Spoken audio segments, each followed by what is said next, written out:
I was born into a beautiful, small town in Scotland, a town of about 5,000 people in rolling, beautiful countryside. I won't tell you when I was born, but the Beatles hadn't yet had a number one. My family had been in that town since the 1400s. Everybody knew everyone in that town.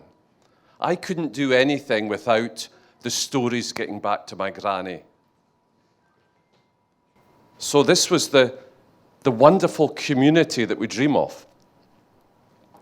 But I didn't like it. Actually, I hated it. I felt I didn't fit.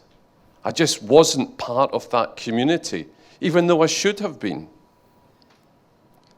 I left, but that community I felt I'd inherited through birth, through chance. I left that community and became the first member of my family to go on to college. I then went on to a career in business. And through each of those slots in time, the 4 years at college, the 3 years at this company, the 4 years at this company, I was part of a community. I was operating under a brand, the university's name, the company's name. But what I found with those communities were they were fleeting. They were only for a few years, and when I departed and moved on, I was no longer part of that community. And I've always had a feeling that something was missing from my life. I didn't quite fit in. We had a wonderful family and a wonderful life, but I didn't seem to have this network of friends other people had. I joined clubs, but I never really felt part of them. And then we roll on to 2015. And that's when I met a lady called Christine, who wanted to start pulling together Scottish people in the city of London, where I worked, simply to help other Scottish companies come into this wonderful city. So we sat down together to work out how to do this. So as Scots, we began the meeting by talking about money. So we didn't have any. So we had to find a way to create this new group with no money. And that's when we found the single most important thing in business today. We found that we had to ask for help. If you take one thing from my talk today, take the concept about asking for help. So we sat down and thought, if we're going to bring people together, the Scottish audience will need a room. So what we did was we asked a friend who worked for a big company in London and said, "You've got meeting rooms in your company. Could we borrow one evening?" And he said, "Yes, we'll give you the boardroom." But I'll tell you what, Russell, why don't we lay on some drinks and nibbles as well? So we've now got free drink. So suddenly our event's much more popular. We then followed with that model for 4 years. Every month we would have an event in a beautiful, large corporate office with waiters with wine and little nibbles.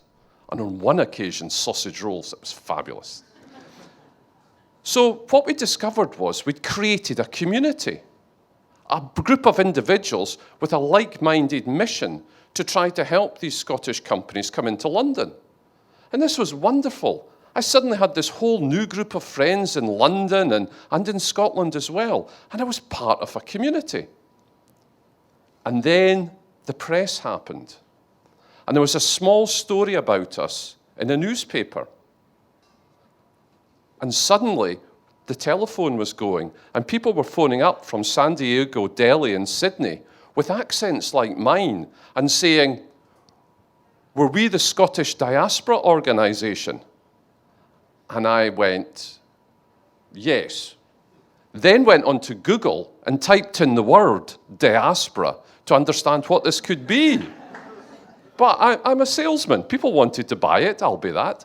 And diaspora is the term used about the people from our country who have gone to live overseas.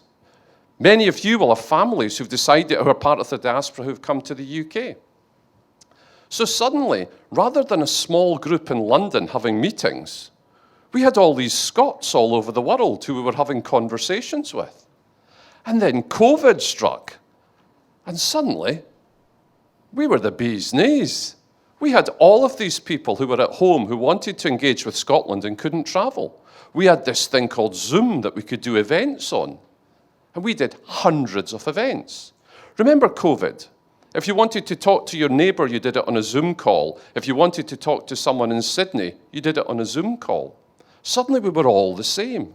And we found that this community went from tens to hundreds to thousands to possibly over 10,000 now, across 72 countries. All of these people, all part of my community now, all with the same mission, which is to help. And that was suddenly, I was at home. Suddenly, I had this community that I'd desired my whole life, and I was part of it. But having a community is great, but you have to do something with it. Because what we discovered was just being part of something wasn't enough. Just going to online events or real events around the world, it wasn't enough. People in this community wanted to engage. They wanted to be asked to do something. And that's what we did. We would start, so we would have like a companies going to Seattle. So we would contact our Scottish community in Seattle and say, Jock's coming over to Seattle. Could you meet him? And they would go, we'd love to do that. That would be fantastic.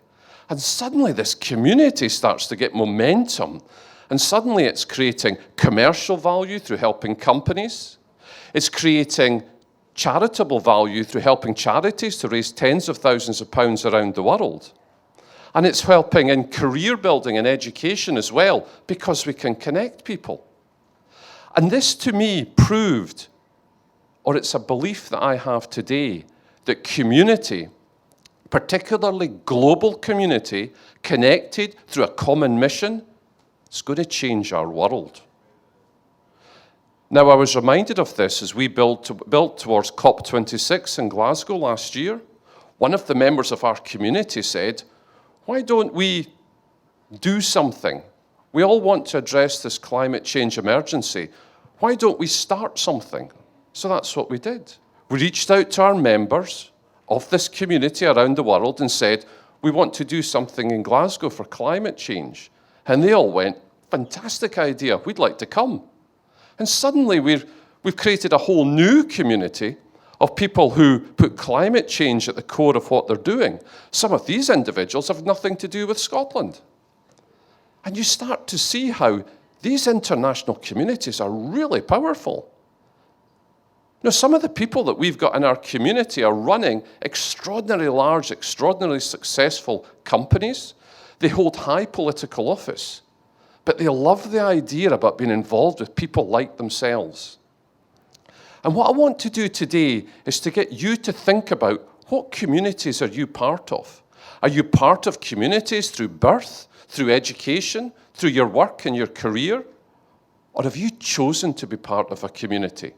Have you chosen to be part of a community that's going to change our world? Because I'd urge you to do that. The money, the politicians, I don't think that's enough. The power of a community will change our world for the better. Thank you very much.